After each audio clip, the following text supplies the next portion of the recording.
رمضان پاکستان اللہ کا احسان ہے، رمضان پاکستان۔ اعوذ باللہ من الشیطان الرجیم،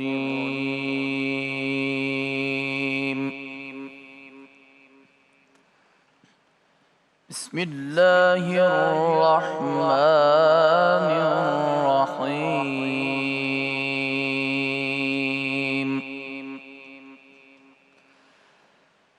اللہ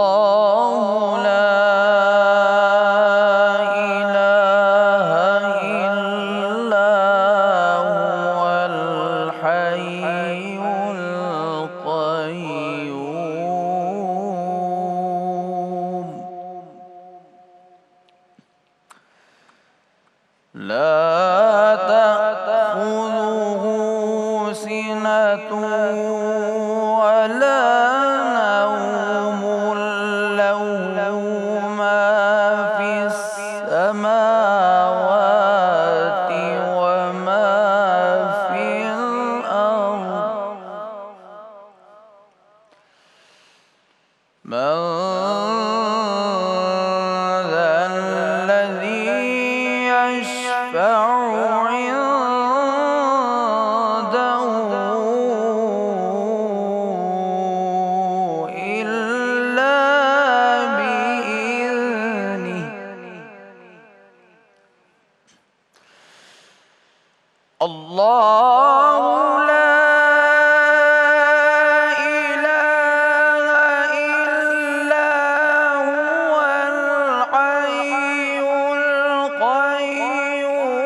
يعلم ما بين أيديهم وما خلفهم ولا يحيطون بشيء من علمه إلا بما شاء وسع كرسيه السماوات والأرض ولا يؤوده حفظهما وهو العلي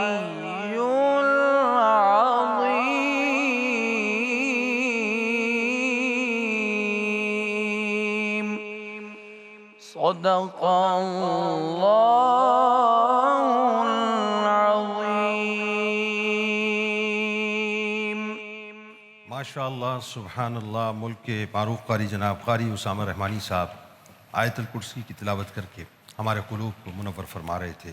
پناہ مانگتا ہوں میں اللہ کی شیطان مردود کے شر سے، اللہ کے نام سے شروع جو بڑا مہربان نہایت رحم فرمانے والا ہے۔ اللہ وہ معبود برحق ہے کہ اس کے سوا کوئی عبادت کے لائق نہیں، زندہ ہمیشہ رہنے والا، اسے نہ اونگ آتی ہے اور نہ نیند۔ جو کچھ آسمانوں میں اور جو کچھ زمین میں ہے سب اسی کا ہے۔ کون ہے جو اس کی اجازت کے بغیر اس سے کسی کی سفارش کر سکے؟ اور جو کچھ لوگوں کے روبرو ہو رہا ہے اور جو کچھ ان کے پیچھے ہو چکا ہے اسے سب معلوم ہے۔ وہ اس کی معلومات میں کسی چیز پر دسترس حاصل نہیں کر سکتے، ہاں جس قدر وہ چاہتا ہے۔ اس کی بادشاہی اور علم زمین و آسمان سب پر حاوی ہے اور اس کی حفاظت کچھ دشوار نہیں، وہ بڑا عالی رتبہ جلیل القدر ہے۔ صدق اللہ العظیم۔ الحمدللہ رب العالمین والصلاة والسلام علی سید الانبیاء والمرسلین۔ اللہم صلی علی سیدنا و مولانا محمد وعلی آلہ واصحابہ وبارک وصلی علیہ۔ دنیا کے تمام دیکھنے والوں کو، تمام چاہنے والوں کو، تمام پیار کرنے والوں کو، اور جہاں جہاں تک اس وقت میری آواز کو سنا اور مجھے دیکھا جا رہا ہے، جنید اقبال کی جانب سے انتہائی محبت کے ساتھ السلام علیکم۔ ایک بار پھر ناظرین، 1447 ہجری سن 2026 میں پی ٹی وی ہوم کے ذریعے سے رمضان پاکستان کی خصوصی براہ راست نشریات میں میں ہوں آپ کا میزبان جنید اقبال، سحری کے خوبصورت سے موقع پر۔ آج انشاءاللہ اللہ کے فضل اور اس کے کرم سے دیکھتے دیکھتے ہم اپنا نواں روزہ اختیار کریں گے۔ وقت ناظرین بہت تیزی کے ساتھ اپنا دامن چھڑا کر ہمارے درمیان سے جدا ہونے کو تیار ہے۔ ابھی رمضان کی آمد کا شور تھا اور ابھی رحمت کا اشرا جو ہے ناظرین وہ اپنے اختتام کو پہنچ رہا ہے۔ اسی طرح سے ہم بھی اس دنیا سے ناظرین چلے جائیں گے، کس وقت چلے جائیں گے کسی کو کچھ نہیں پتا۔ آپ جانتے ہیں ایک بات، اللہ تعالیٰ نے یہ جو عبد اور معبود کا تعلق ہے نا، اس تعلق میں ایک بڑا ہی خوبصورت سا، بڑا ہی حسین سا، بڑا ہی پیارا سا اور بڑا ہی مضبوط ترین معاملہ رکھا ہے، جسے آپ دعا کا برج کہتے ہیں۔ یہ دعا کا برج جو ہے ناظرین، یہ ایسا تعلق ہے عبد اور معبود کے درمیان کہ یقین مانیے اس سے زیادہ مستحکم اور اس سے زیادہ مضبوط ترین کوئی تعلق ہو ہی نہیں سکتا۔ دعا ایکچولی آپ کو اللہ کی بارگاہ میں لے جا کر کھڑا کر دیا کرتی ہے۔ دعا وہ طاقت ہے جو اللہ تبارک و تعالیٰ کی بارگاہ میں جب ملتجی ہوتی ہے تو اللہ تبارک و تعالیٰ سے آپ پر انعامات اور اکرامات کی بارش کروا دیا کرتی ہے۔ دعا ایکچولی ناظرین یوں کہیے وہ ندا ہے جب وہ بندے کے دل سے یعنی دل کی کیفیتوں کو سامنے رکھتے ہوئے جب وہ اٹھتی ہے تو یقیناً وہ ساتوں آسمانوں کے پردے چیرتے ہوئے اللہ تبارک و تعالیٰ کی بارگاہ میں جا کے اللہ سے ملتجی ہوتی ہے کہ تیرا بندہ یا اللہ تجھ سے یہ مانگ رہا ہے، تو اپنے کرم سے، اپنے فضل سے اس کو نواز دے۔ اور بلیو کیجئے میری بات کا، اللہ تبارک و تعالیٰ فضل فرماتا ہے، کیونکہ احادیث مبارکہ میں جو دعا کے ہمیں مراتب ملتے ہیں نا ناظرین، اس میں 3 درجے بڑے اہم ملتے ہیں۔ بندے نے جب اللہ سے دعا مانگی، اللہ تبارک و تعالیٰ نے سمجھا کہ یہ اس کے لیے اچھا ہے، اللہ تعالیٰ وہ عطا کر دیتا ہے۔ نہیں تو اللہ تبارک و تعالیٰ آنے والی کسی بھی بلا کو، کسی بھی مصیبت کو اس کے اوپر سے ٹال دیتا ہے۔ نہیں تو اللہ تبارک و تعالیٰ کل محشر کے لیے ان دعاؤں کو باقاعدہ محفوظ فرما لیتا ہے کہ جس وقت بندہ اللہ کی بارگاہ میں حاضر ہوگا اور گناہوں کا انبار وجود پر ہوگا، اس وقت اللہ تبارک و تعالیٰ فرمائے گا کہ دیکھ یہ جو پہاڑ تو دیکھ رہا ہے نیکیوں کی، یہ کیا ہے؟ اس کرے گا یا اللہ یہ تو مجھے معلوم ہی نہیں۔ اللہ فرمائے گا تیری وہ دعائیں جو دنیا میں تو مانگتا تھا اور تیرے لیے ہم نے قبول نہیں کی تھی، آج محشر میں تیرے لیے ہم نے اس کو ذخیرہ کر دیا ہے۔ یہ رب کی شان ہے ناظرین۔ دعا ایکچولی مومن کا ہتھیار ہے۔ ہاں، الدعا سلاح المومنین، دعا مومنین کا ہتھیار ہے ناظرین۔ یہ وہ ہتھیار ہے کہ جس سے آپ چاہیں تو اپنی تقدیر کو پلٹ کر رکھ دیں، اپنی تقدیر کو بدل کر رکھ دیں، جو چاہیں آپ حاصل کر لیں، کیونکہ آپ کا یہ فرم بلیو ہونا چاہیے کہ میں اپنے رب کی بارگاہ میں حاضر ہوں۔ اس دنیا کے اندر کسی کی، بڑے سے بڑے آدمی کی طاقت نہیں ہے کہ مجھے کچھ دے دے۔ اگر دینے والی ذات ہے تو صرف رب کی ذات ہے، رب کعبہ کی ذات ہے، رب کائنات کی ذات ہے، وہ صرف عطا کر سکتا ہے، اس کے اذن کے بغیر کوئی کچھ نہیں دے سکتا۔ جب آپ اس ہتھیار کو استعمال کرتے ہیں، اللہ تبارک و تعالیٰ اس عقیدے کی مضبوطی کی وجہ سے آپ کو وہ کچھ عطا کر دیتا ہے جو آپ کے حق میں بہتر ہوتا ہے۔ الدعا یرد القضاء، حدیث پاک ہے ناظرین۔ دعا تقدیر کو بدل دیتی ہے۔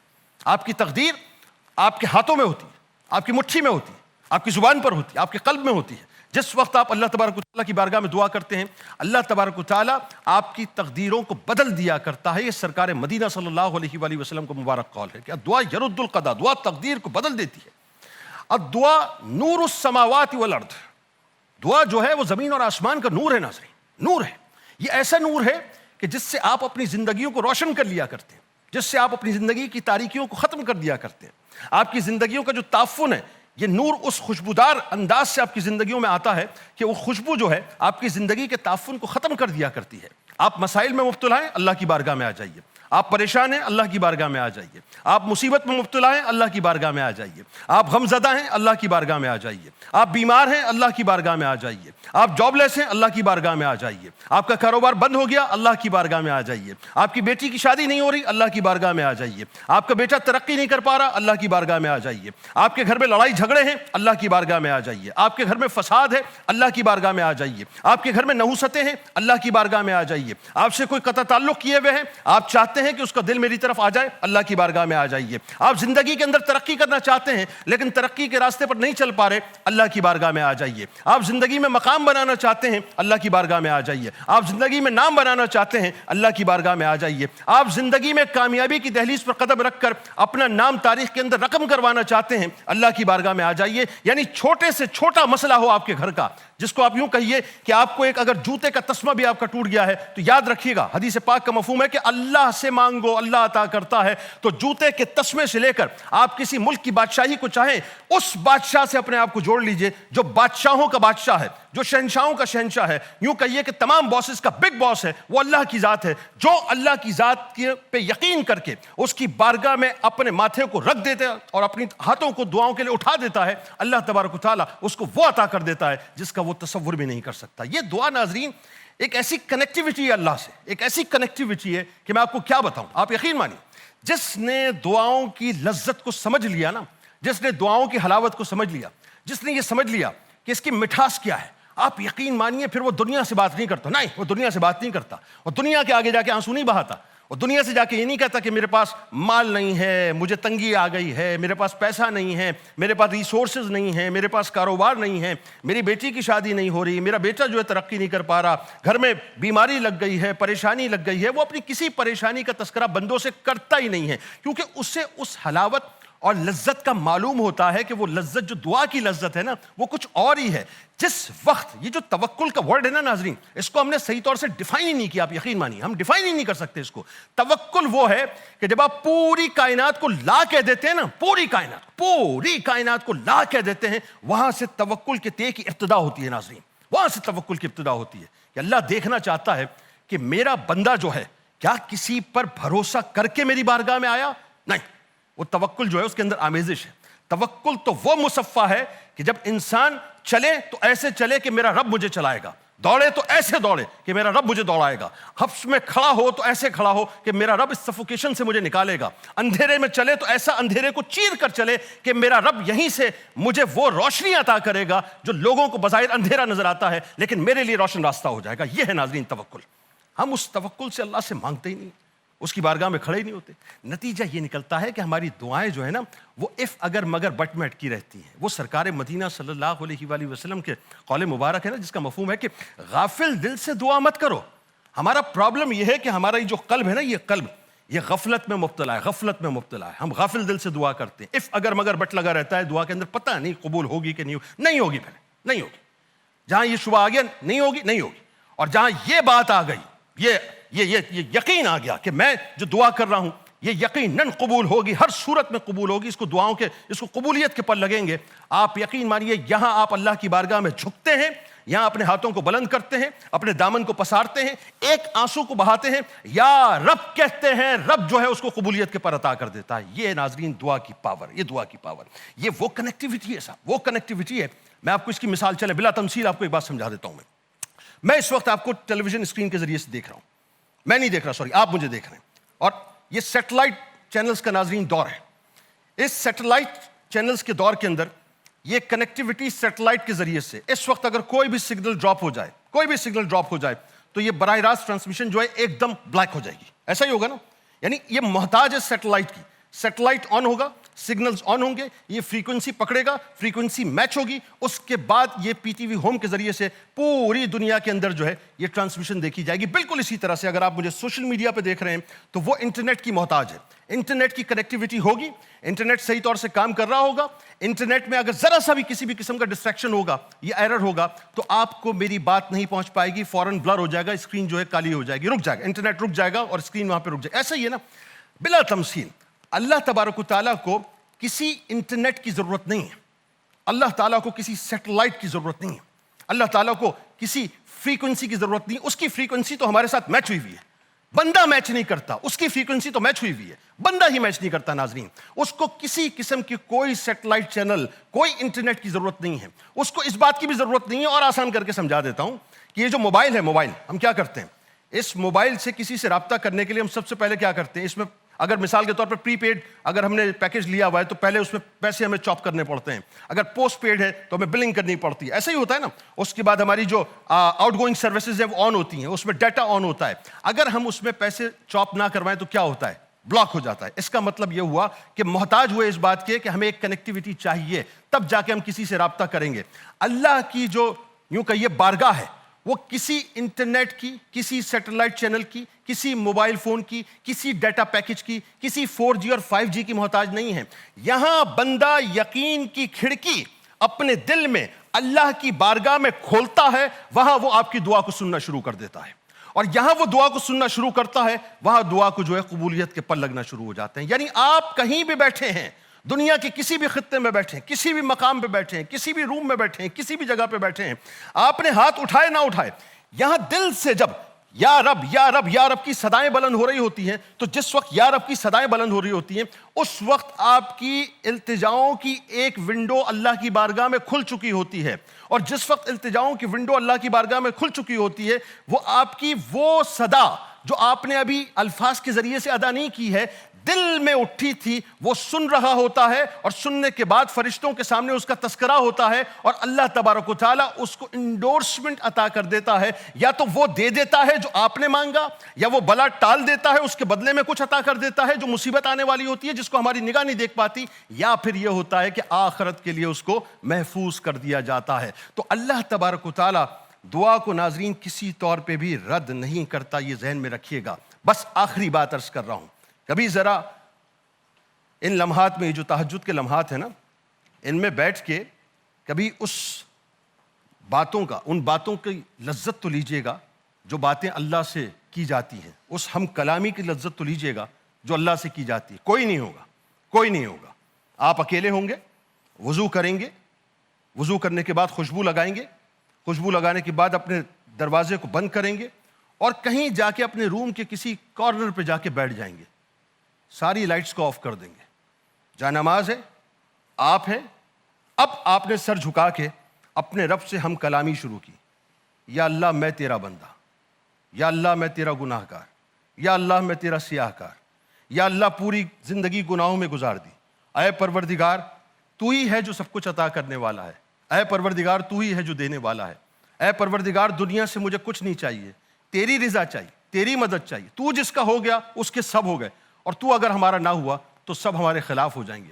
اے رب تو اپنے بندے کی لاج رکھ لے, اے رب تو اپنے بندے پہ کرم کر دے, اے رب تو میرے گناہوں کو نہ دیکھ, اپنی رحمتوں کو دیکھ, اے رب اگر تو نہیں دے گا تو کون دے گا, اے رب اگر تیرے در سے نہیں مانگیں گے تو کس سے مانگیں گے, اے رب اگر ہمیں تو سرخرو نہیں کرے گا تو کون کرے گا, اگر تو نہیں کرے گا تو دنیا ہمیں ذلیل و خوار کر دے گی. جس وقت آپ تہجد کے اوقات میں بیٹھ کے اللہ سے مانگتے ہیں نا, اور اسے بتاتے ہیں کہ یا اللہ تیرا بندہ ہوں, تیرا بندہ ہوں, تیرا بندہ ہوں, تیرے محمد صلی اللہ علیہ وآلہ وسلم کا امتی ہوں, تیرے محبوب کا امتی ہوں, لیکن میری یہ حالت زار ہے, تو حل کر دے مولا. آپ یقین مانیے یہ جو ہم کلامی ہے نا, بڑا سے بڑا ڈپریشن ہو, بڑی سے بڑی انزائٹی ہو, بڑے سے بڑی پریشانی ہو صاحب, دنیا کو بتا کے یہ جو دنیا کلیپ کرتی ہے نا آپ کے مسائل کے اوپر ہنستی ہے, گر گئے بھائی, بہت اچھا ہوا, ان کلیپ سے بچ جائیں گے, اور آپ کے اندر ایک کانفیڈنس پیدا ہو جائے گا کہ صاحب اب میں نے کسی بندے سے اپنی بات نہیں کرنی ہے, اپنی پریشانی اپنے رب کو بتانی ہے, کیونکہ وہ ستار العیوب بھی ہے, وہ پردہ رکھنے والا بھی ہے, اور وہی عطا کرنے والا ہے, بس وہی عطا کرنے والا ہے. دنیا سے مجھے سوائے ذلت کے اور ہنسی ٹھٹے کے کچھ نہیں ملے گا, لیکن میرے رب سے جب مجھے ملے گا تو مقام بھی ملے گا, عزت بھی ملے گی, توقیر بھی ملے گی, نام بھی ملے گا, اور میں دنیا چاہوں گا تو دنیا بھی ملے گی, آخرت چاہوں گا تو آخرت بھی ملے گی. تو اپنی دعاؤں کو اپنا ہتھیار بنا لیجئے, اس سے اچھا ہتھیار کوئی ہو نہیں سکتا. آغاز کرتے ہیں ناظرین. ہمارے ساتھ اس وقت قصیدہ بردہ شریف میں دو ممتاز شخصیات موجود ہیں. پہلی شخصیت ملک کے ممتاز شناخہ جناب حافظ مظہر اشرفی صاحب, اور دوسری ممتاز شناخہ محترمہ سیدہ کوثر علی صاحبہ. دونوں سے ملتمس ہوں تشریف لائیے اور آ کر قصیدہ بردہ شریف سے آغاز کیجیے.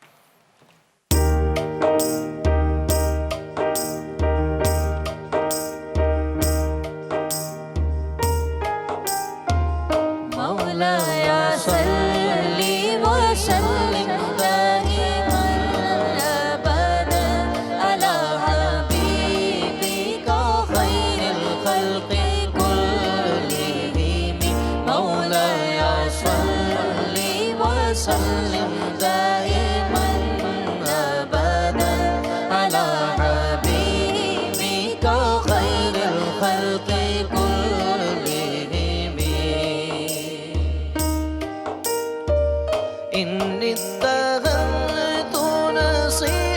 الشيب في عدن إني اتبعت نصيح الشيب في عدن وشيب وابعد في نصح عن التهم ناصحہ مشفق تھا میرے حق میں یہ موئے سفید ناصحہ مشفق تھا میرے حق میں یہ موئے سفید بدگمانی سے کیا اس کو بھی میں نے متہم مولاي صل وسلم دائما أبدا على حبيبك خير الخلق كلهم فإن مراتب سوء ما تعظت فإن مراتب سوء ما تعظت من جهلها بنذير الشيب والهرم نفس امارہ نے میرے جہل سے اپنے مگر نفس امارہ نے میرے جہل سے اپنے مگر کی نہ عبرت کچھ بھی حاصل کیا کیا اس نے ستم مولاي صل وسلم دائما أبدا على حبيبك خير الخلق كلهم فلا ترم بالمعاصي كسر شهوتها فلا ترم بالمعاصي كسر شهوتها إن الطعام يقوي شهوة النهم نفس کی خواہش گناہوں سے نہیں ہوتی فراغ نفس کی خواہش گناہوں سے نہیں ہوتی فراغ سیر کھانے سے نہیں ہوتا حریصوں کا شکم مولاي صل وسلم دائما أبدا على حبيبك خير الخلق كلهم مولاي صل وسلم دائما أبدا على حبيبك خير الخلق كلهم رمضان پاکستان اللہ کا احسان ہے رمضان پاکستان جناب ایک بار پھر آپ کو خوش آمدید. رمضان پاکستان کی خصوصی براہ راست نشریات پی ٹی وی ہوم 1447 ہجری سن 2026 اور میں ہوں آپ کا میزبان جنید اقبال. رمضان کے پکوان میں ہمارے ساتھ روز کی طرح موجود ہیں ہماری چھوٹی بہن منزہ صاحبہ. السلام علیکم. وعلیکم کیسی ہیں آپ؟ السلام. ٹھیک ہیں؟ اللہ کا شکر. آپ کیسے؟ الحمدللہ. بھائی یہ پکی نمائندہ ہیں جین زی کی، پکی. آج بھی دیکھیں پتہ نہیں کچھ مجھے لگ رہا ہے ایسے کچھ بنا رہی ہیں جو نوجوانوں کے لیے. کیا بنانے جا بالکل رہی ایسے ہی ہے. آج جو ہے بن رہی ہے بنانا اینڈ اسٹرابری اسموودی. واہ، اور یہ تو ہم جیسے لوگ ادھیڑوں میں لوگوں کے لیے. بالکل ایسے ہی ہے. سب پی سکتے ہیں, سب کے لیے ہے یہ. تو میں ریسیپی اسٹارٹ کر دیتی ہوں. اس میں میں دہی کا بھی استعمال کر رہی ہوں, ویری گڈ. کیونکہ دہی جب سحری میں آپ استعمال کر رہے ہوتے ہیں تو اس سے پورا دن پیاس نہیں لگتی ہے, تو یہ بھی بہت اچھا ہوتا ہے. تو ساتھ میں اس میں اب ایڈ کر لیتی ہوں میں. ایسے پیاس نہیں لگے گی تو پھر روزے کا لطف کیسا آئے گا یہ بتائیے نا. یہ بھی ہے, پیاس تو لگنی چاہیے. ہاں پیاس تو لگنی چاہیے. چلیں اب اس کے اندر میں دہی ایڈ کر رہی ہوں. ساری نہیں, تھوڑی سی ایڈ ہو, تھوڑی سی. تقریباً ہاف یہ کپ کے اسموتھی جو قریب بنے ہے. گی یہ یہاں پینے کے لیے بھی ہوگی؟ بالکل, ہاں ابھی پینے کے لیے بھی ہوگی. سحری میں پینے کے لیے ہوگی. دیکھیں نا کتنا اچھا ہوگا یہ. چلیں اب اس کے اندر تھوڑی سی میں گڑ کی چینی ایڈ کر رہی ہوں کیونکہ اس کے اندر اسٹرابریز جو ایڈ ہو رہی یہ ہیں اچھا وہ کر تھوڑی رہی ہیں سی کھٹاس ہاں ہوتی ہے یہ میرے اسٹرابری میں، مزاج کے مطابق ہے. تو پھر اس کے اندر گڑ کی چینی بالکل ایڈ ٹھیک. کریں گے. مجھے ایسا لگ رہا ہے یہ میرے لیے بن رہی ہے. مجھے ایسا کیوں لگ رہا ہے؟ بالکل آپ کے لیے بن رہی ہے. اور اس میں اب ایڈ کر دیں گے اسٹرابریز، ہاں اور یہاں پہ میرے پاس موجود ہیں بناناز.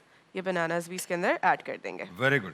کیا بات کیا ٹھیک ہے. بات. ساتھ کیا میں میرے بات. پاس یہاں پہ تخمِ ملنگا موجود ہے. اوہ، بہت یہ ضروری لیکن ہے. میں اس کے اندر ایڈ کروں گی نہیں، یہ صرف ہم اوپر سے مکس کر لیں گے. اوکے گلاس میں ایڈ کر مطلب دیں گے، گارنشنگ کے لیے اس کو. بیسکلی گلاس کے اندر نیچے ایڈ کر اچھا، دیں گے اور اوکے. پھر اوپر سے اس کو پور کر لیں گے. بہترین. تو کیونکہ اگر میں اس کو بلینڈ کر دوں گی تو پھر وہ بہت زیادہ اسموتھ ہو جائے گی. ہاں ایسا ہی بالکل ٹھیک ہے. جو اس کا جو ٹیکسچر ہے وہ رہے تو گا یہ نہیں. اب بس اس کو- اسٹرابیری اور بنانا اسموتھی جو ہے بالکل، تیار ہونے جا رہی ہے. بالکل. ٹھیک ہے. اس میں آئس وغیرہ کا استعمال نہیں کر رہی؟ بالکل کریں گے. آئس میں نے فریزر میں رکھی ہوئی ہے، ہاں، میں دیکھیں ذرا نا. نکال لیتی ہوں. آپ نے غلطی سے مسٹیک کر دی ہے. نہیں بالکل میں بھولی نہیں آپ تھی. سمجھی نہیں، غلطی سے مسٹیک کر دیا آپ نے. چلیں بس اس وہ کے اندر کچھ لوگ کہتے ہیں میں نے غلطی سے مسٹیک کر دی ہے. بالکل غلطی سے مسٹیک ابھی پھر سے ہو گئی ہے. ہاں بالکل. سے گر گئی. ہاں چلیں. اب اس کے اندر آئس اصل میں نا کیوبس تھوڑے سے بڑے ہیں بلینڈر کے اوکے. حساب سے، بٹ ٹھیک ہو گیا. اس میں سے ٹھیک ہو. تھوڑے بہت آئس کیوبس بس یہ کافی ہے، میرا خیال ہے کافی ہے. چھوٹے یہ والا میرے لیے کافی ہے. ایک چلیں چھوٹا ہاں والا ہے نا، چلیں ٹھیک ہے. اس کو ڈالتے ہیں. ہاں. چلو بس ٹھیک ہے. اچھا اس کو کریں گے بلینڈ. اوکے. تو یہ ناظرین آپ دیکھ رہے ہیں منزہ جو ہیں اس وقت اسٹرابیری اور بنانا اسموتھی جو ہے بنا رہی ہیں اور آلموسٹ یہ تیار ہو چکی ہے. بالکل. اچھا کتنی جلدی یہ چیزیں تیار ہو جاتی ہیں؟ زیادہ ٹائم لگتا نہیں ہے اس میں. ذرا کیونکہ ریکیپ دے دیجیے میں اس کا بالکل کیا کیا ریکیپ کیا دے دیتی ہوں. انگریڈینٹس آپ یوز کر رہی ہیں اس میں. اس کے اندر پہلے تو دیکھ لیں گلاس میں میں نے تخمِ ملنگا دھو کے بھگو کے رکھ لی تھی، اور یہ اچھا. اس طرح سے پھول اچھا. گیا. اور اپنے حساب سے اپنے ٹیسٹ کے حساب سے اس کے اندر ایڈ کر بالکل سکتے ہیں. ساتھ میں نے بلینڈر کے اندر ایڈ کیا ہے ملک، اس کے ساتھ میں نے دہی ایڈ کیا ہے اس کے اندر، ساتھ میں نے گڑ کی چینی ایڈ کی ہے، اسٹرابریز ایڈ ہوئی ہیں اور بناناز ایڈ ہوئے اس میں میرا خیال ہے ابھی تھوڑا سا یہ ایک آدھ دو راؤنڈ مانگ رہا ہے. ہیں. جی بالکل ایسے ہی ہے. بالکل ٹھیک. اس کو تھوڑا سا اسموتھ کریں گے. بالکل ٹھیک. تو یہ اسموتھی اب تیار ہو گئی. بالکل. اس گلاس میں بھی میں تھوڑا سا ایڈ کر لیتی ہوں. اوکے. اچھا چینی، گڑ کی چینی جو استعمال ہوئی ہے اس کو ایڈجسٹ کر سکتے ہیں، شہد کے شہد بھی اچھا، استعمال ہاں، کر شہد بھی اچھا، سکتے بالکل ہیں، ٹھیک، بالکل ٹھیک. اور ڈپینڈ اس کرتا کو بھی جو ہے اپنے ٹیسٹ کے حساب سے ایڈ کر سکتے ہیں بالکل جتنا ٹھیک، میٹھا آپ اس کو بالکل رکھنا ٹھیک چاہتے ہو ہیں. گیا. ٹھیک ہے. بس ایک اور کر لیتے ہیں. بس اور ہو گیا. بس بالکل ہو گیا. اس کو ہم نکالتے ہیں. ہاں تو میں ذرا چیک کر کے آپ کو بتاؤں گا نا کہ کیسی بنی ہے. بالکل. آپ اس کا چینی بھی مجھے چیک کر کے بتا دیجیے گا تاکہ اگر اور ضرورت ہو تو ہم اس میں ایڈ کر دیں. یہ لیجیے دیکھیں جزاک اللہ خیر. جزاک کتنا خوبصورت لگ رہا ہے ویسے. ہاں. آپ بتائیں چینی ٹھیک ہے؟ بہترین. بس تو بس 100 میں سے 100. زبردست. چلیں جناب تو یہ سارا آپ نے انگریڈینٹس بھی سمجھا دیے، ریکیپ بھی ہو گیا. اب مجھے اجازت ہے بالکل میں اس اجازت ہے. اسموتھی کو لے جاؤں؟ یہ لیجیے. میری ہے. جی جی یہ آپ کے لیے. رمضان پاکستان اللہ کا احسان ہے. رمضان پاکستان. اچھا ناظرین آئیے آپ کو لیے چلتے ہیں ایک ایسے سیگمنٹ کی جانب جس کا آپ ظاہر شدت سے انتظار کرتے ہیں، اور نہ صرف انتظار کرتے ہیں بلکہ آپ ان سے سننا چاہتے ہیں قرآن اور سنت کی روشنی میں ان کے مسائل کا حل. یعنی میں بات کر رہا ہوں وظائف کی برکت کی، اور میں بات کر رہا ہوں ممتاز روحانی اسکالر جناب آغا منہاج صاحب کی. آغا صاحب السلام علیکم. وعلیکم السلام ورحمۃ اللہ وبرکاتہ. جنید بھائی کیسے مزاج ہیں آپ کے؟ جناب والا آپ کیسے کے مزاج ہیں مزاج آپ تو کے؟ اچھے ہی ہوں گے، کچن میں کھڑے رہتے ہیں ماشاءاللہ. یار آپ دیکھیں نا آغا صاحب یہ اللہ کی نعمتیں ہیں اور یہ اس پہ تو ہمیں شکر ادا کرنا چاہیے. بالکل کرنا کہ اللہ چاہیے. تعالیٰ ہمیں کتنی نعمت دے رہا ہے ماشاءاللہ. الحمدللہ. اچھا سب سے پہلے آغا صاحب جو سوال میں آپ کے سامنے رکھنا چاہ رہا ہوں وہ خواب سے متعلق ہے، اور خواب سے متعلق یہ ہے کہ خواب میں اپنے آپ کو قسم کھاتے ہوئے دیکھا، لوگوں کے درمیان اللہ کی قسم کھائی اور ہاتھ سے. بتائیے ذرا.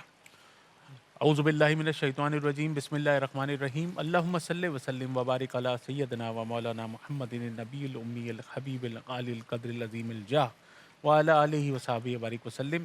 شب جمعہ ہے، رمضان شریف کا دوسرا جمعہ ہے، اور بڑی قیمتی ساعتیں ہیں. اگر کسی نے ابھی تک صلاۃ التسبیح کا اہتمام نہیں کیا تو کر لیجئے. درود پاک کے نذرانے حضور علیہ السلام پر، ان کی آل و اولاد پر بھیجتے جائیے، پڑھتے جائیے. اور اب یہ دیکھ لیجئے کہ اب جو اگلا جمعہ آئے گا انشاءاللہ وہ ہماری دوسرا عشرہ مغفرت کا ہوگا. تو ابھی جو ہم پڑھ سکتے ہیں رب اغفر وارحم وانت خیر الراحمین، اس کا کثرت سے ہمیں ورد کرنا ہے، اپنے والدین کی خدمت کرنی ہے اور سحر و افطار میں شریک کرنا ہے. ان لوگوں کو جنہوں نے ابھی تک اپنے گھروں کے اندر صحیح طرح سے روزہ نہیں کھولا، ان کو شریک کرنا ہے کہ جن کے گھر میں اب تک افطار نہیں ہوئی، جن کے گھر میں ابھی تک سحری نہیں ہوئی، آپ نے ابھی تک ان کے گھروں میں راشن کا نہیں پہنچایا تو ان کے گھر میں پہنچا دیجیے. اچھا، دوسری بات جو بہت اہم ہے وہ یہ ہے جمعے کے حوالے سے کہ اس جمعے کو انشاءاللہ الرحمن پچھلی دفعہ بھی آپ کو ریپیٹ کرایا تھا اور اس دفعہ بھی انشاءاللہ ضرور اس بات کو دہراؤں گا کہ آپ نے غسل کرنا ہے، آنکھوں میں سرما لگانا ہے، عطر لگانا ہے، ناخن تراشنے ہیں، اور اس کے بعد جب آپ نکلیں گے مسجد کی طرف تو جو سب سے پہلے مسجد میں پہنچتا ہے اس کو جمعے کے دن اس کو اونٹ نہر کرنے کا ثواب ملتا ہے. جو تھوڑا سا اور لیٹ ہو جاتا ہے تو اس کو پھر گائے ذبح کرنے کا، اس کے بعد اور لیٹ ہوتا ہے تو بکرا ذبح کرنے کا، اور لیٹ ہو جاتا ہے تو مرغی ذبح کرنے کا، اور آخر میں جو پہنچتا ہے اس کو پھر انڈے کا ثواب ملتا ہے. اس کے بعد پھر جو فرشتے وہاں پر ہوتے ہیں وہ اپنے رجسٹر کو بند کر دیتے ہیں کیونکہ امام صاحب جب خطبہ دینے کے لیے بیٹھ جاتے ہیں.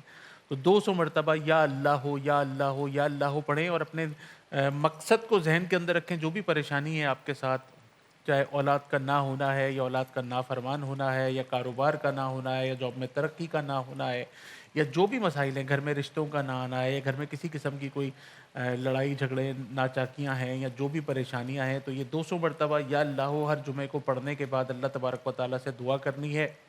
اور سورہ کہف جو ہے وہ لازمی پڑھنی ہے کیونکہ جمعے کے دن حضور علیہ الصلوۃ والسلام کی حدیث کے مفہوم کے مطابق جو جمعے کے دن سورہ کہف پڑھتا ہے اس کو ایک نور عطا ہوتا ہے اور وہ اگلے جمعے تک اللہ کی خاص پروٹیکشن میں رہتا ہے. اچھا، آتے ہیں ابھی جو خواب کی طرف کہ وہ خواب جو دیکھا ہے میرے بھائی نے، ان کے ہاتھ سے کوئی نیک کام ہوگا. انہوں نے خواب میں دیکھا ہے کہ انہوں نے کوئی قسم کھائی ہے، اللہ کی قسم کھائی ہے، تو ان کے ہاتھ سے کوئی نیک کام ہوگا. مثال کے طور پہ کوئی ایسا کام جیسے صدقہ جاریہ ہے، ایصال ثواب ہے، اس طرح کا کوئی کام ہوگا. کوئی کنواں کھدوائیں گے آپ، یا کوئی مسجد بنائیں گے، یا کوئی مدرسہ زیر تعمیر کروائیں گے انشاءاللہ آپ، یا آپ کی اولاد جو ہے اس کے اندر آپ انشاءاللہ بہت ساری بھلائیاں دیکھیں گے.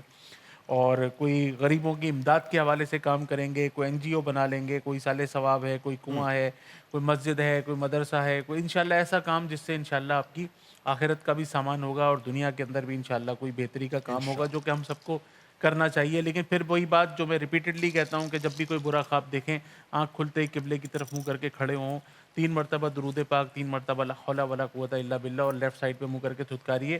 اور ضرور کسی ایک بھوکے کو صدقے کا کھانا لازمی کھلائیے کیونکہ صدقہ ہے وہ جو ہے وہ رد البلا ہے. واہ سبحان اللہ. اچھا جی، دوسرا سوال بیماری سے متعلق ہے، دمے کا مسئلہ ہے اور اس پہ شدت سے مبتلا ہے. کراچی سے یہ سوال ہے، وظیفہ بتائیے. اچھا، دمہ جو ہے اس کے اوپر تھوڑی سی میں ڈیبیٹ کرنا چاہوں گا. اس کو استھما کہتے ہیں، اور جو یہ ہم جب سردی سے گرمی کی طرف جاتے ہیں اور گرمی سے سردی کی طرف آتے ہیں تو یہ ہمارے اندر ایک جو شدت ہو جاتی ہے کہ جب موسم چینج ہوتا ہے، دن میں موسم جو ہے وہ گرم ہوتا ہے اور رات کو جو ہے موسم وہ سرد ہو جاتا ہے. یہ جو انہیریٹ بھی ہوتا ہے، موروثی بھی ہوتا ہے، یہ والدین سے بچوں کی طرف بھی آتا ہے. یہ دھول مٹی سے بھی ہوتا ہے کہ جب بہت زیادہ، اگر جیسے کووڈ میں ہم لوگ ماسک لگایا کرتے تھے، اگر ہم ماسک لگا لیں تو اپنے اس طرح کے پالوشن سے وہ بچ جاتے ہیں. یہ اسموکنگ سے بھی ہوتا ہے کہ جب آپ بیٹھے ہیں تو کہتے ہیں نا اسموکنگ اول تو کرنی نہیں چاہیے، اور اگر کریں تو اپنے بچوں کے سامنے، کیونکہ جس نے ایک سگریٹ پی اس کے ساتھ جتنے کمرے میں لوگ بیٹھے ہیں ان کو سب ایک سگریٹ کا ہی، جتنا اس کو پینے والے کو نقصان ہے اتنا ساتھ بیٹھنے والے کو بھی نقصان ہے. تو اس کا بھی احتیاط کرنی چاہیے. دھوئیں سے بچے کو پرہیز کرنا چاہیے. جس کو بھی استھما کا پرابلم ہے اس کو دھوئیں سے پرہیز کر، ڈاکٹر کہتے ہیں کہ اس کو دھوئیں سے دور رکھیں. اس کو کارپیٹ ہے نا، کارپیٹ، اس سے جو دھواں اٹھتا ہے وہ بھی اس کے لیے خطرناک ہوتا ہے. جو ہمارے گھر میں کرٹنز لگے ہوتے ہیں، پردے لگے ہوتے ہیں، وہ بھی اس کے لیے خطرناک ہوتے ہیں. گھر میں جو پیرٹس پالتے ہیں، جو لوگ اپنے گھروں میں پرندے پالتے ہیں، تو اس کا جو دھواں ہوتا ہے وہ بھی خطرناک ہوتا ہے. جو اس سے اس کی جو پروں کا جو پر وغیرہ ہوتے ہیں وہ خطرناک ہوتے ہیں. جس لوگ اپنے گھر میں بلیاں، پیٹس وغیرہ پالتے ہیں، تو بلی کا جو دھواں ہوتا ہے وہ بھی اس کے لیے خطرناک ہوتا ہے. جو ڈاکٹر کے پاس جب مریض جاتا ہے دمے کا، استھما کا مسئلہ لے کے، تو اس کو ان چیزوں سے جو ہے نا فوراً پرہیز کرایا جاتا ہے. تو اور اس کے بعد اس کو ایک انہیلر دے دیا جاتا ہے. کہتے ہیں کہ یہ پف ہے، یہ انہیلر ہے، یہ تم نے دن میں 3 مرتبہ یا 2 مرتبہ استعمال کرنا ہے. اس کو پف ایسے وہ کر کے جب وہ بٹن دباتا ہے تو اس کے اندر ایک لکوڈ جاتا ہے. اس کے جا کے جو بند نالیاں ہوتی ہیں نا، جو سانس لینے کی، وہ پھیپڑوں کے اندر جو بند نالیاں ہوتی ہیں وہ اس سے کھل جاتی ہیں. اسی طرح وہ اس کو نیوبلائز کرانے کے لیے جانا پڑتا ہے. رات کے 2-3 بجے گھر کا کوئی فرد ہوتا ہے وہ اٹھ کے بیٹھ جاتا ہے کہ مجھے سانس کی پرابلم آ رہی ہے, تو اس کو ان موسم کے اندر جب گرمی سے آپ سردی کی طرف جاتے ہیں یا سردی سے گرمی کی طرف آتے ہیں, پھر اس طرح کی وہ اینٹی الرجی زندگی بھر کے لیے دے دی جاتی ہے. تو میرے پاس اس طرح کے بڑے کیسز آتے ہیں, بڑے بچے چھوٹی عمروں کے بڑے پریشان, اینٹی بایوٹکس پہ چھوٹی عمر میں چلے جاتے ہیں, جس سے ان کی گروتھ جو ہے نا جنید بھائی اس پہ فرق پڑ جاتا ہے چھوٹی سی عمر میں. تو ہم ان چیزوں کو منع نہیں کر رہے, میں پھر وہی بات کروں گا, ہم ان چیزوں کو منع نہیں کر رہے, لیکن ہم آپ کو ایک ہربل ایک ایسی چیز بتاتے ہیں جس سے بے شمار لوگوں نے شفا حاصل کی ہے. الحمدللہ چینل کے اوپر بیٹھ کے بے شمار دفعہ بتایا, لوگوں نے استعمال کیا اور ان کو اس سے شفا ہوئی, ان کے پف کا معاملہ ختم ہو گیا, اینٹی الرجیز کا معاملہ ختم ہو گیا, اور یہ جتنی بھی احتیاطی تدابیر تھیں ختم ہو گئی. کیونکہ بچے بھاگتے بھاگتے ایک دم رو پڑے, بھاگتے بھاگتے ایک دم وامٹ آ گئی, ہنستے ہنستے ایک دم وامٹ آ گئی, روتے روتے وامٹ آ گئی. تو یہ شروع کے اندر جب اس معاملے کو شروع کیا گیا تو الحمدللہ اس سے بڑے لوگوں کو فائدہ ہوا. آپ نے ایک کپ قہوہ گرم پانی کا ایک کپ لینا ہے, گرم پانی اس کے اندر آپ کریں, اس کے اندر آپ تھوڑی سی ادرک ڈال دیجئے, اس کے اندر تھوڑی سی کلونجی 12 دانے کلونجی کے ڈال دیجئے, تھوڑی سی ہاتھ کے یہ انگلی کے پور کے برابر آپ اس کے اندر ادرک ڈال دیجئے, ایک چھوٹا چمچہ شہد کا ڈال دیجئے, اور اس کے بعد اس کو بوائل کر لیجئے. بوائل کرنے کے بعد اس میں گرین ٹی تھوڑی سی ملا لیں, اور اس کے بعد انشاءاللہ ایک صبح کے وقت نہار منہ, ایک شام کے وقت اور ایک رات کے وقت 3 قہوے آپ انشاءاللہ پئیں. اللہ کے حکم سے یہ الرجی کا جو پرابلم ہے, استما کا پرابلم ہے, یہ بالکل جڑ سے انشاءاللہ الرحمن ختم ہو جائے گا. اور اس کے اندر اب میں آپ کو ایک ایسا وظیفہ بتاتا ہوں جس کے اندر آپ کو بہت زیادہ سپورٹ کرے گا. سورہ فاتحہ ایک مرتبہ پڑھنی ہے, آیت الکرسی پڑھنی ہے, چاروں کل سیکوینس کے ساتھ پڑھنے ہیں, اور 6 آیات شفا پڑھنی ہے. اب 6 آیات شفا آپ کو پنسورے میں ملے گی, مدنی پنسورے میں ملے گی, اور گوگل پہ لکھیں 6 آیات شفا تو قرآن پاک کی وہ 6 آیات جن کا تعلق شفا سے, اور وہ اس معاملے میں بہت سپورٹ کرے گی. ایک مرتبہ سورہ فاتحہ, ایک مرتبہ آیت الکرسی, چاروں کل اور 6 آیات شفا, یہ ایک پیکج بنائیے, اور بچے کو یا گھر میں جس کو بھی استما ہو اس کو صبح ایک پانی کی بوتل الگ بنائیں, اور دن بھر وہ پانی پیتا رہے, اور یہ 3 مرتبہ اس کو قہوے دے دیں. قہوے کا طریقہ دوبارہ عرض کی دیتا ہوں, گرم پانی کے اندر بوائل کرنا ہے آپ نے تھوڑی سی ادرک کو, 11 دانے کلونجی کے, ایک چمچہ شہد, اور اس کو گرین ٹی کا جو ہوتا ہے نا اس کے اندر پکا کے دن میں 3 وقت انشاءاللہ پلائیں اس کو. انشاءاللہ آپ کی زندگی سے پف چلا جائے گا, انہیلر چلا جائے گا, نیوبلائزر چلا جائے گا, اور یہ جتنی بھی احتیاط ہیں انشاءاللہ یہ چلی جائیں گی انشاءاللہ بالکل ٹھیک ہے. اچھا, اب ایک سوال ہے لاہور سے, اور سوال یہ کرتے ہیں کہ گمشدہ افراد کی واپسی کے لیے وظائف بتائیے. گمشدہ افراد ہماری زندگی کا, مسنگ پرسن ہماری زندگی کا ایک بہت بڑا ناسور ہیں. انسان اپنے ہاتھ سے کسی کو قبر میں اتار دیتا ہے نا تو اس کا تو سکون آ جاتا ہے, لیکن جو اپنے گھر سے حیدرآباد کراچی جانے کے لیے نکلا, اسکول کالج کام پہ جانے کے لیے نکلا اور واپس نہیں آیا, تو پھر آپ نے تمام ہسپتال چیک کیے, آپ نے تمام تھانے چیک کیے, آپ نے جہاں جہاں متعلقین کیا جا سکتے تھے گئے, آپ نے لوگوں کو فون کر کے پوچھا. اب وہ بچہ یا وہ عورت یا وہ مرد مسنگ پرسن میں ہے کہ آج تک آپ کو نہیں پتا کہ وہ حیات ہے یا نہیں ہے. خدا نخواستہ کسی نے کڈنیپ کر لیا, کسی نے مار دیا, کوئی بیگار کیمپ میں اٹھا کے لے گیا, آج تک نہیں پتا کہ آپ کے اپنے کہاں ہیں. اور جن کے ساتھ یہ مسئلہ ہوتا ہے نا, کہتے ہیں قبر کا حال جو ہے نا وہ مردہ جانتا ہے. جس کے ساتھ یہ پرابلم ہوتی ہے نہیں, اسی کو پتا ہوتا ہے کہ وہ کتنے بڑے عذاب کے اندر ہے.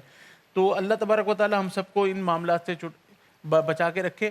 41 مرتبہ سورہ القاریہ, القاریات والقاریہ وما ادراک ملقاریہ, القاریات والقاریہ, القاریات ملقاریہ. جیسے یہ سورہ القاریہ ہے نا, اس کو 100 مرتبہ آپ نے پڑھنا ہے عشاء کی نماز کے بعد. 100 مرتبہ عشاء کی نماز کے بعد پڑھیں, اور سارے گھر والے بیٹھ کے پڑھیں, اور اللہ تبارک و تعالیٰ سے گڑ گڑا کے دعا مانگیں. تو انشاءاللہ اس کا اتنی برکتیں ہیں کہ میں نے یہ اتنی لوگوں کی بڑی تعداد کے اندر میں نے اس کے ریزلٹس آتے ہوئے دیکھیں کہ جیسے خدا نہ خواستہ اتنی بڑی کوئی پرابلم آ جائے تو عشاء کی نماز کے بعد 100 مرتبہ سارے گھر والے بیٹھ کے ایک جگہ کے اوپر اور یہ دعا پڑھ لیں, یہ سورہ پڑھ لیں, سورہ القاریہ, اور انشاءاللہ اللہ تبارک و تعالیٰ سے دعا کریں تو اللہ کے حکم سے انشاءاللہ اس کی خبر آ جائے گی انشاءاللہ. جی بہت شکریہ آغا صاحب. یہ سورہ آل عمران کی آیت نمبر 38 بھی ہے. سورہ آل عمران کی آیت نمبر 38 ہے, ربی حبلی من لدنک ذریۃ طیبہ انک سمیع الدعاء. یہ بھی اگر 100 مرتبہ پڑھ لی جائے تو انشاءاللہ اس سے بھی بہت افاقہ ہوگا, خبر آ جاتی ہے, اور انشاءاللہ خیر ہی کی خبر آئے گی انشاءاللہ الرحمن.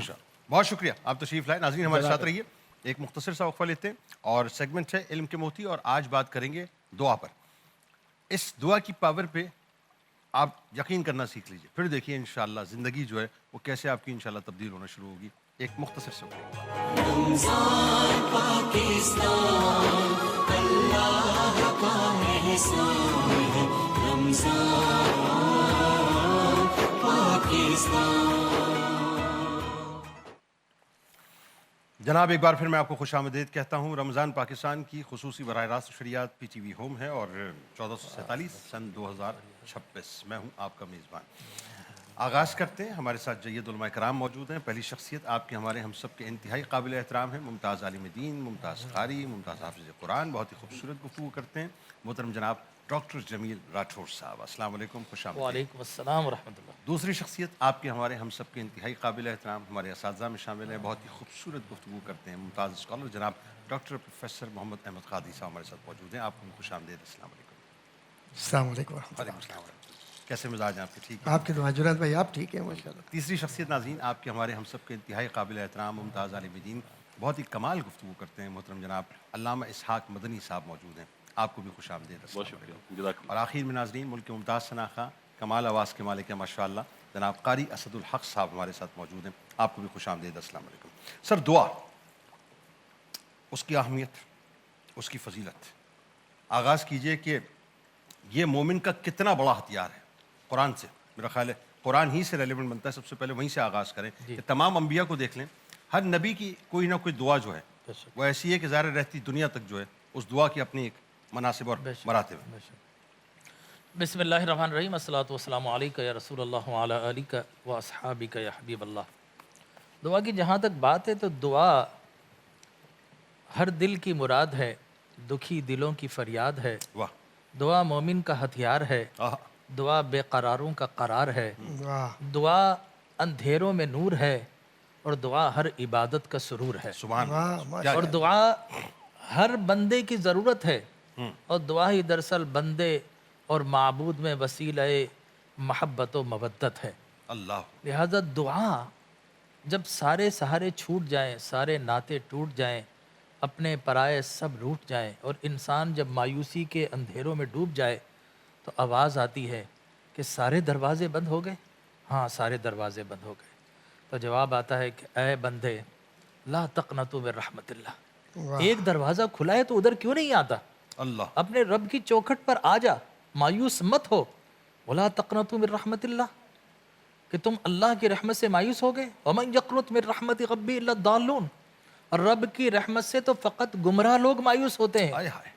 تو آ رب کی رحمت پہ. ولا تئسوا من روح اللہ انہ لا یئس من روح اللہ الا القوم الکافرون. اللہ کی رحمت سے انکار، مایوس، ایسا تو قوم کفار کرتے ہیں. اگر تو رب کا ماننے والا ہے، سارے عمراء، اسقیا، اغنیا، سارے دروازے بند ہو گئے، تیرا رب کا دروازہ تو کھلا ہے. اسے نہ اونگ آتی ہے نہ نیند آتی ہے، وہ جاگ رہا ہے، ہمیشہ جاگنے والا ہے اور وہ تیری فریاد کو سن رہا ہے. جب بندہ قرآن کی یہ صدا سنتا ہے وَإِذَا سَأَلَكَ عِبَادِي عَنِّي فَإِنِّي قَرِيب، اے بندے مجھ سے مانگ، میں تجھ سے بہت قریب. اللہ اکبر. اللہ اکبر. اور میں قریب نہیں ہوں، میں اقرب ہوں. جب یہ فریاد سنتا ہے ادعوا ربکم تضرعا وخفیا. دیکھیے اب کوئی اگر اعلان کر دے بڑا بادشاہ کہ مجھ سے مانگو، وہ نہ دے تو اس کی رسوائی ہوتی ہے.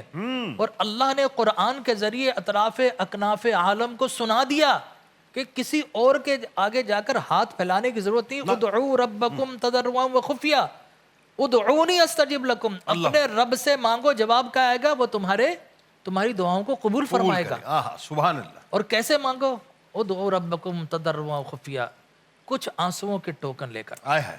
اللہ کو کچھ اور پسند نہیں، رونے والی شکل بنا کر. آئے ہائے ہائے. چنانچہ اللہ کو دیکھیں، ریاکاری، اداکاری اللہ کو کسی عبادت میں پسند نہیں، لیکن یہاں پر فرمایا کہ رونا نہ آئے تو رونے جیسی شکل بنا لو. کیوں؟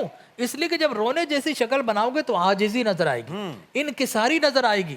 اور اللہ کو بندے کی سب سے بڑھ کر جو ادا پسند ہے وہ عجز و انکساری ہے. چنانچہ بندہ جب رب سے مانگتا ہے تو اللہ تبارک و تعالی اس کی جھولیوں کو بھرپور فرما دیتا ہے. چنانچہ اور یہ بڑی اہم بات ہے کہ جب بھی آپ رب سے مانگے، اور کیسے رب سے، وہ فرماتا ہے کہ قضا کو کوئی چیز نہیں ٹالتی، لیکن ولا يرد القضاء الا الدعاء. اللہ. تقدیر دعا ایسی ہے جو تقدیر کو بھی بدل دیتی. اب وہ تقدیر کے اقسام ہے، اس طرف نہیں جاتا، لیکن تقدیر بدل دیتی ہے. ان ربکم حی کریم یستحی من عبدہ اذا غفع الیہ یدیہ فیغدہما صفرا. آپ اس کا ترجمہ سنیے. اللہ اکبر. حضور اکرم صلی اللہ علیہ وسلم نے فرمایا رب بڑی حیا والا ہے. جی بے شک ایسا ہی جب ہے. کوئی بندہ اس سے مانگے اور اسے وہ نہ دے، اللہ اپنے منگتے کو داتا نہ دے، فرمایا اللہ کو اس سے حیا آتی ہے. اللہ اکبر. فَيَغُدُّهُمَا صِفْرًا. جب بھی تم اللہ کی بارگاہ میں جھولیاں پھیلاتے ہو تو اللہ لازماً تمہیں عطا کرتا ہے. اللہ اکبر. اللہ اور اس کے ادا کرنے کے مختلف طریقے ہیں، لیکن سب سے پہلی جو فارمیلٹی ہے وہ یہ ہے کہ لا يقبل الدعاء عن قلب غافل. اللہ تبارک و تعالیٰ ایسے لوگوں کی دعائیں قبول نہیں کرتا جو ہاتھ تو رب کی بارگاہ میں پھیلائے ہوئے دھیان کہیں اور ہے، ہاں دل غافل کہیں دل اور ہے. نہیں چاہیے، حدیث غافل پاک نہیں ہے. چاہیے. ہاں اللہ سے مانگو تو پورے زور اور شد و مت کے ساتھ مانگو. اس لیے جب ہم رب سے مانگتے ہیں نا، جس نبی نے مانگا، آپ دیکھیں آرڈر کا ٹینس ہے کہ اللہ تو ہمیں دے دے، ہاں ٹھیک ہے نا. عاجزی آپ کے چہرے اور لہجے میں ہو، لیکن آرڈر کا ٹینس اس لیے ہے، حکم کا صیغہ اس لیے ہے کہ آپ کے مانگنے کے اندر یقین ہونا چاہیے. اگر نہیں ہونا چاہیے، اگر نہیں ہونا چاہیے، اگر نہیں ہونا چاہیے، کاش نہیں ہونا چاہیے. کوئی تمنا ترجی کوئی وہ نہیں ہونا چاہیے کہ صاحب کاش کہ اللہ ایسا کر دیں. یقین ہونا چاہیے کہ اللہ تو دے دے، تو قدرت رکھتا ہے. میں سائل ہوں، میں منگتا ہوں، تو داتا ہے، مجھے دے دے. اللہ وہ ہمیں کسی نے بتایا کہ ایک اندھا دیہاتی کعبۃ اللہ کے دروازے پر کھڑے ہو کر کہہ رہا ہے کہ اے رب کریم، جب ہمارا کوئی دشمن چل کر، ہمارا کوئی مجرم چل کر ہمارے گھر آ جائے، ہم اسے معاف کر دیتے ہیں. دیکھ آج تیرا مجرم چل کر تیرے گھر آ گیا، تو بھی معاف فرما دے. اللہ اکبر. تو ہم جب اللہ سے معافی مانگ کر، استغفار کر کے، اور پھر اول و آخر درود شریف لگا کر، جو قبولیت کی سند ہے، اس لیے کہ ایسا نہیں ہو سکتا کہ کوئی فرض کیجیے آپ آم کی پیٹی لینے گئے تو آپ اوپر والا مال اور نیچے والا آپ چھوڑ دیں اور درمیان والا لے لیں گے، یا تو پوری پیٹی چھوڑیں گے، پوری پیٹی لینی پڑے گی. لہٰذا جب اللہ سے مانگے، درود اول و آخر لگا لیں، تو یہ قبولیت کے گویا آپ نے اسٹمپ لگا دیا ہے. اللہ تبارک و تعالیٰ دعائیں ضرور قبول کرتا ہے. اللہ کی رحیمی اور کریم پر یقین کامل ہونا چاہیے. اور پھر اس کے ساتھ ساتھ درود شریف کا اگر نذرانہ سجا لیں تو یہ ممکن نہیں کہ اللہ کوئی دعا قبول نہ کرے. ہاں یہ احتمال ہو سکتا ہے کہ کچھ چیزیں فوراً عطا کر دے، کچھ چیزیں وہ جو آفت آنے والی تھی اس سے بدل دے، اور کچھ چیزیں ایسی ہیں جو آخرت کے لیے تمہارا توشہ آخرت خالی ہو، اس کو بھرنے کے لیے اللہ رکھے. اور جب کل قیامت میں جب ان دعاؤں کا اجر بندہ دیکھے گا، نہ کہے گا اللہ دنیا میں کچھ نہ ملتا، سب یہی مل جاتا، میری کوئی دعا قبول نہ ہوتی. تو دعا جو ہے نا وہ بندے اور خدا کے اندر ایک تعلق کا نام ہے. حضرت علی کرم اللہ وجہ الکریم نے فرمایا نا کہ جب میں چاہتا ہوں میرا رب مجھ سے کلام کرے تو میں قرآن پڑھ لیتا ہوں، اور جب میں چاہتا ہوں میں رب سے کلام کروں تو میں اپنی دعاؤں کے لیے ہاتھ بلند کر لیتا ہوں. تو اللہ تبارک و تعالیٰ تعلق ہے. دیکھیں آخری بات، نماز کے اندر دیکھیں پروٹوکول ہے. آپ نے عربی پڑھنا ہے، مخصوص آپ نے جو ہے وہ پوزیشن اڈاپٹ کرنی ہے، رکوع کرنا ہے، سجود کرنا ہے، قیام کرنا ہے. آپ نے وہ جو لکھایا ہے ایز اٹ از، اسی طریقے سے کوئی رد و بدل نہیں کر سکتے جو ہمیں شارع نے بتا دیا.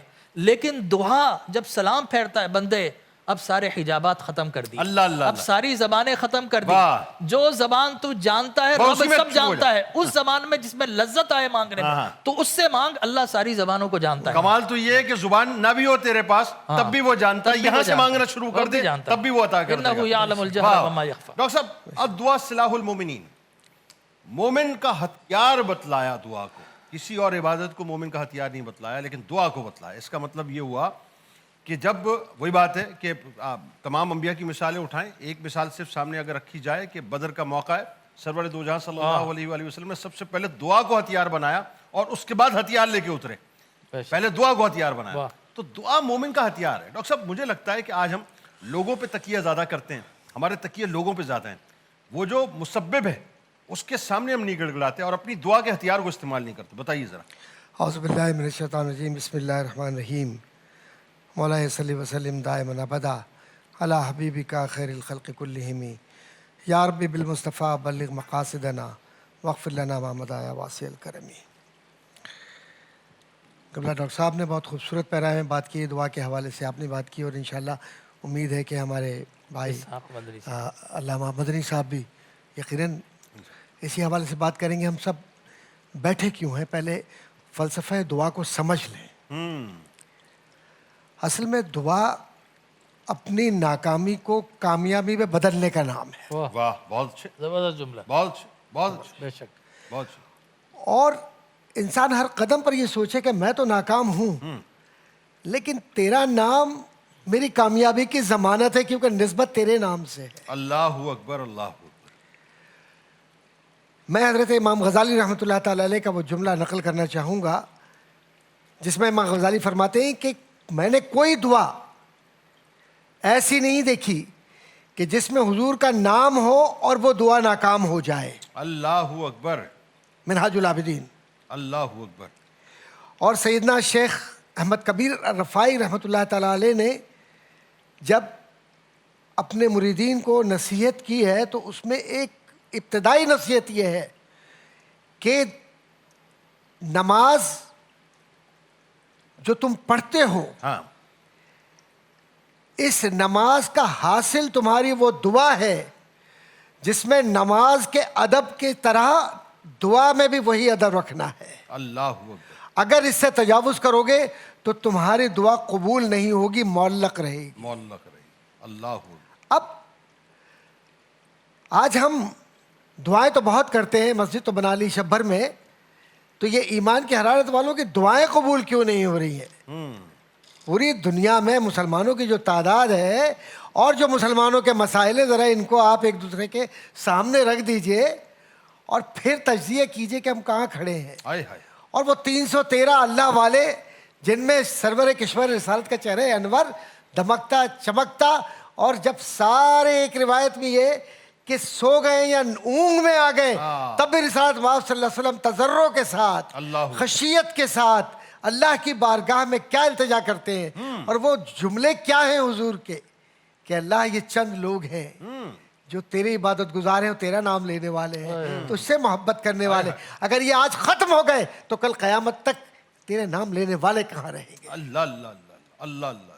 کیا مقام ناز ہے. اللہ اللہ اللہ. اب وہ جو عریش کا مقام ہے وہ آج بھی گواہ ہے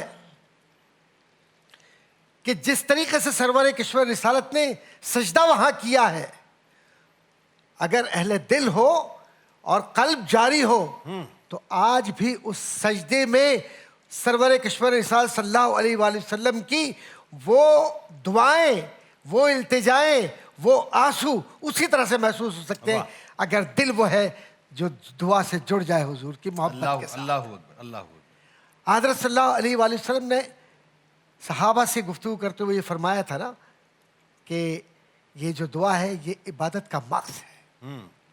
اب سوال یہ ہے کہ اور دوسری طرف جی, اور دوسری طرف یہ جو آپ کہتے ہیں کہ مسلمان کا ہتھیار ہے یا مسلمان کی طاقت ہے یا مسلمانوں کی زندہ رہنے کی سب سے بڑی صلاحیت ہے, سوال یہ پیدا ہوتا ہے کہ دعا کے آداب کیا ہے.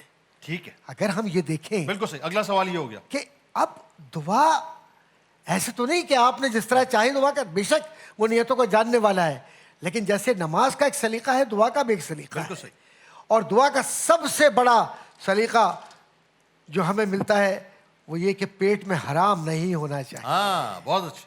جناب کسی کی حق تلفی کر کے اپنے حلق تک اگر آپ نے افطار کر لیا اور یہ کہا کہ جی اور کروا بھی دیا 500 لوگوں کا, اور یہ کہا کہ اب میں ایسی دعا کرواؤں گا کہ اگلی دفعہ 1000 کا ہو لیکن وہ حرکتیں نہیں چھوڑوں گا جو میں کر رہا ہوں. تیرا دل تو ہے صنم آشنا, تجھے کیا ملے گا نماز میں. حضرت رسالت مآب صلی اللہ علیہ وآلہ وسلم کے صحابہ جب حضور سے تعلیمات لیتے تو ان تعلیمات میں کچھ راز کی باتیں بھی تھیں. کہا یا رسول اللہ صلی اللہ علیہ وسلم دعا کس وقت قبول ہوتی ہے؟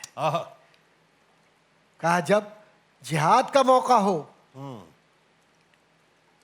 جب بارش ہو رہی ہو, اور جب تکبیر اذان اور تکبیر کا بیچ کا جو وقفہ ہے اس میں جو دعائیں تم مانگتے ہو, اور سب سے بڑی بات یہ ہے کہ جس دعا میں میرا درود شامل ہو جائے تو اللہ تبارک و تعالیٰ اس دعا کو قبول فرماتا ہے. سبحان اللہ. پھر اس کے بعد جس طریقے سے ہاتھ کو اٹھاتے ہیں تو اس میں انکساری اور اپنے گناہوں میں ندامت, اور اسی لیے بزرگان الدین نے کہا ہے کہ دعا سے پہلے توبہ ضروری ہے تاکہ تمہاری زبان تمہارا دل پاک ہو کر رب کی بارگاہ میں اپنے آپ کو پیش کر کے کہے کہ الہ العالمین میری زبان تو اس قابل نہیں ہے, اللہ ہنوز نام تو گفتن کمال بے ادبیست, لیکن تیری بارگاہ میں نے توبہ کی ہے اور تجھ سے ایک التجا کرتا ہوں کہ میرے ٹوٹے پھوٹے الفاظ ہیں لیکن تجھے واسطہ ہے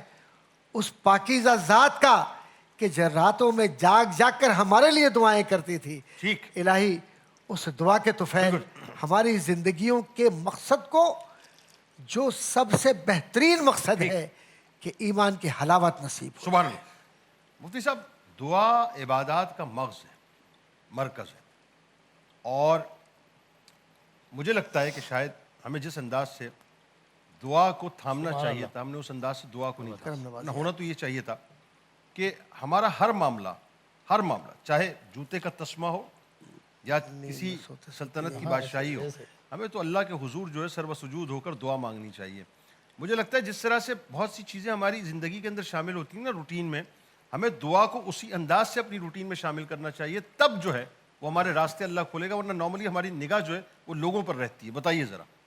بسم اللہ الرحمن الرحیم، اللہم لا سہل الا ما جعلتہ سہلا وانت تجعل الحزن اذا شئت سہلا۔ دعا، پکار، ندا، التجا، مناجات، یہ تمام الفاظ ہمارے یہاں مترادف استعمال ہوتے ہیں اور اللہ تبارک و تعالیٰ کے حضور عرض کیے جاتے ہیں اپنی التجا پیش کرنے کے لیے۔ ڈاکٹر صاحب نے اور قبلہ علامہ ڈاکٹر جمیل راٹھوڑ صاحب نے دونوں نے اس پر تفصیلی گفتگو فرمائی ہے۔ میں اس کے ایک اور پہلو کی طرف آپ کی توجہ چاہتا ہوں تاکہ ہم اس جانب بھی توجہ کر لیں۔ دیکھیے نبی مکرم علیہ الصلوۃ والسلام نے دعا کو فقط رسماً جاری نہیں فرمایا، بلکہ اس کو جیسے دعا مومن کا ہتھیار ہے، دعا عبادت کا مغز ہے، الدعاء هو العبادہ، عبادت قرار دیا گیا۔ تو میں سمجھتا ہوں کہ آج ہمارے یہاں نماز کو عبادت تصور کیا جاتا ہے، جو یقیناً عبادت ہے، اور روزے کو، زکوٰۃ ہے یا دیگر عبادات کو عبادت تصور کیا جاتا ہے، لیکن رب تعالیٰ کے حضور دعا کرنے کو شاید عبادت تصور نہیں کیا جاتا۔ اللہ، یعنی جس طرح نماز، روزہ ایک مستقل عبادت ہے، اسی طریقے سے دعا مستقل ایک عبادت ہے۔ اور میں پھر اپنے ان اکابرین سے رہنمائی چاہتے ہوئے یہ بھی عرض کروں کہ مجھ جیسا طالب علم جب عبادات کی طرف توجہ کرتا ہے تو آپ دیکھیں عبادات کا جو آغاز ہے وہ اللہ کے نام یا نیت سے آغاز ہوتا ہے اس کا۔ نماز کی آپ نیت کرتے ہیں، روزے کی، زکوٰۃ کی نیت کرتے ہیں، قربانی کی نیت کرتے ہیں، لیکن جب اختتام پر آ رہے ہیں، ہر عبادت کے اختتام پہ ہمیں دعا نظر آتی ہے۔ نماز مکمل کیجئے، آپ اختتام پہ جو دعائیں، نماز جنازہ پڑھتے ہیں، آخر میں دعا واسطے اس حاضر میت کے، قربانی کرتے ہیں، اختتام پر ان صلاتی و نسکی و محیای و مماتی لرب العالمین، روزے افطار کرتے ہیں، افطار کی دعا موجود ہے۔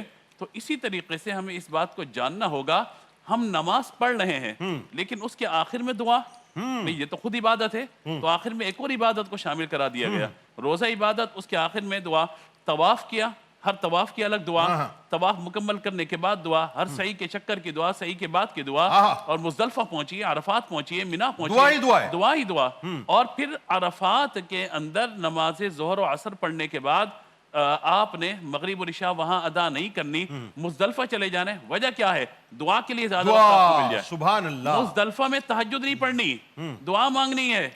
تو یہ جو باتیں ہیں ہمیں سمجھ میں آتی ہیں، اور پھر حضور کی ان دعاؤں کی کیفیت کیا ہے کہ نبی مکرم علیہ الصلوۃ والسلام دعا میں اس قدر محو ہو گئے۔ آپ یہ دیکھیے کہ جب ہم مزدلفہ کی شب حضور کے معمولات دیکھتے ہیں تو حضور کی دعاؤں کا معاملہ یہ ہے کہ حضور دعا فرمانے گریہ ازاری، صحابہ نے عرض کیا حضور کیا معاملہ ہوا؟ اچانک حضور کی چشمان کرم سے جو آنسو بہ رہے تھے، اچانک حضور مسکرانا شروع ہو گئے۔ یا رسول اللہ یہ کیا؟ ابھی اشک باری اور اس کے بعد گریہ ازاری کے بعد مسکراہٹ۔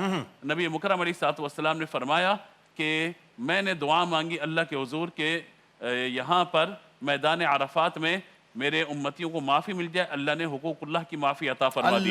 لیکن حقوق العباد کا معاملہ یہ میں دعا کرتا رہا یہاں تک کہ اللہ نے مجھ سے وعدہ فرما لیا کہ حقوق العباد کے معاملے میں اللہ میرے امتیوں کو، بندوں کو قیامت کے دن آپس میں راضی فرما دے گا۔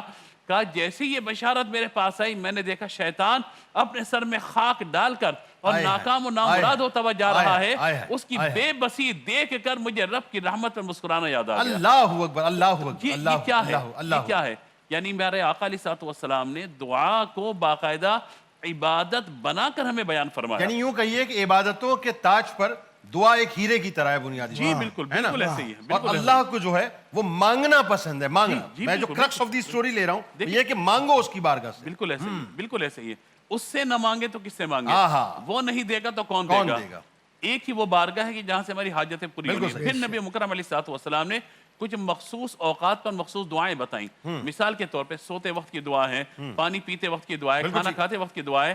میری نصیحت یہ ہوگی ایک طالب علم ہونے کے ناطے کہ ہمارے گھروں میں ہماری والدہ، ہماری دادی، ہماری نانی یہ بچپن میں ہمیں یہ دعائیں سکھاتی تھی، والدین دعائیں سکھاتے تھے. آج گھر کی وہ تربیت ختم ہو گئی. نہیں گھر پہ کھانے پہ جب بیٹھتے تھے بسم اللہ پڑھو بیٹا، بسم اللہ اول و آخر پڑھو، بسم اللہ والا برکت اللہ پڑھو، کھانے کے بعد الحمدللہ الحمدللہ، یہ ساری چیزیں کیا ہیں؟ واش روم میں دھڑ کر کے دروازہ کھول کے داخل ہو جاتے ہیں اور دھڑ کر کے باہر نکل آتے ہیں. واش روم میں داخل ہونے تک کی دعا نہیں ہے. یہ ساری تربیتیں گھر والوں کی ذمہ داری ہے کہ بچوں کو دعا مانگنا سکھائیں. آج ہم نے دعا مانگنا بالکل چھوڑ دی ہے. آپ نے بالکل صحیح توجہ دلائی، دعا نہیں مانگی جاتی. حالانکہ ہمارے آقا علیہ الصلوۃ والسلام نے تو فرض نماز کے بعد بھی دعا مانگی، اگرچہ مستقل نہیں ہے. لیکن عبداللہ بن مسعود رضی اللہ تعالیٰ عنہ کو حضور نے فرمایا تھا، ابو ہریرہ کو فرمایا اور دیگر صحابہ کو فرمایا نماز کے بعد یہ دعا کرو، اللہم اعنی علی ذکرک و شکرک و حسن عبادتک. نبی مکرم علیہ الصلوۃ والسلام نے مختلف اوقات میں دعائیں مانگنے کا ہمیں حکم ارشاد فرمایا. تو ضروری ہے یہ بات کہ ہم دعا کو اپنا معمول بنائیں. اور پھر دعا کے اندر ابھی ذکر ہوا ہے کہ لفاظی نہیں دیکھی جاتی، مرقع مسجع الفاظ سجا کر ڈرامے بازی نہیں دیکھی جاتی، وہاں پہ دل کا اخلاص دیکھا جاتا ہے. الفاظ جو نکل رہے ہیں کیا دل ساتھ دے رہا ہے یا نہیں دے رہا ہے؟ یا اللہ بڑے گناہ ہو گئے اور دل میں گناہ کے لیے ندامت ہی نہیں ہے. تو یہ تمام باتیں میں بتاتی ہیں کہ ہمیں جب دعا مانگنی ہے تو لجاجت کے ساتھ اور اپنے رب کے حضور انتہائی عاجزی انکساری کے ساتھ. اور پھر وسیلے کا ذکر آ چکا ہے دعا میں. اور پھر آذان کے بعد کی دعا جس میں نبی پاک علیہ الصلوۃ والسلام کا وسیلہ ہے، کہ جس میں قیامت کے دن نبی پاک علیہ الصلوۃ والسلام کے لیے وسیلہ طلب کر رہے ہیں، تو اللہ تبارک و تعالی ہمیں حضور کی شفاعت قیامت کے دن عطا فرمائے. یہ بھی بہت بڑی دعا ہے، ہمیں جانب توجہ کرنے کی ضرورت ہے. سبحان اللہ. قاری صاحب اس موقع پہ کیا سنانے والے کو خوبصورت سا حسین سا کلام ہو جائے. بارگاہ میں التجا اور مناجات پیش کریں. مناجات. سبحان اللہ. بسم اللہ. حضور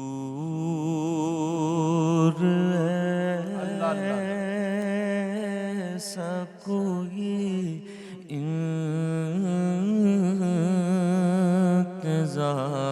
انتظام ہو جائے، حضور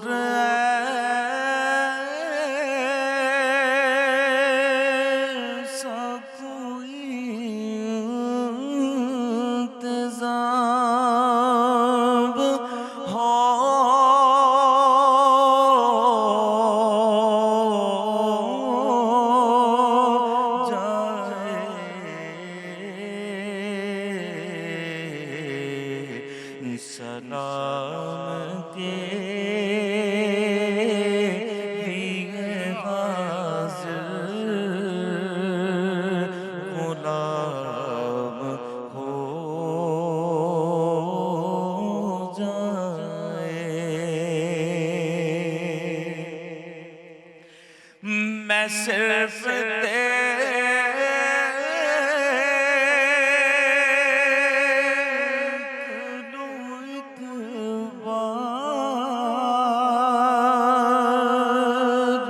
سبز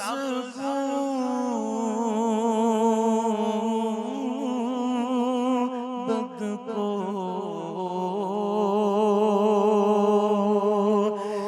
نظر سے چوم لوں ایک بار، سبز گنبد کو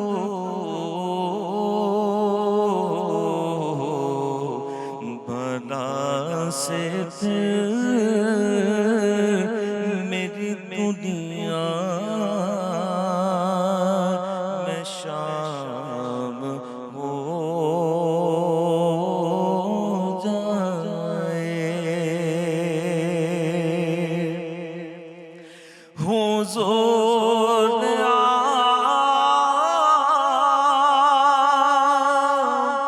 جو سن لے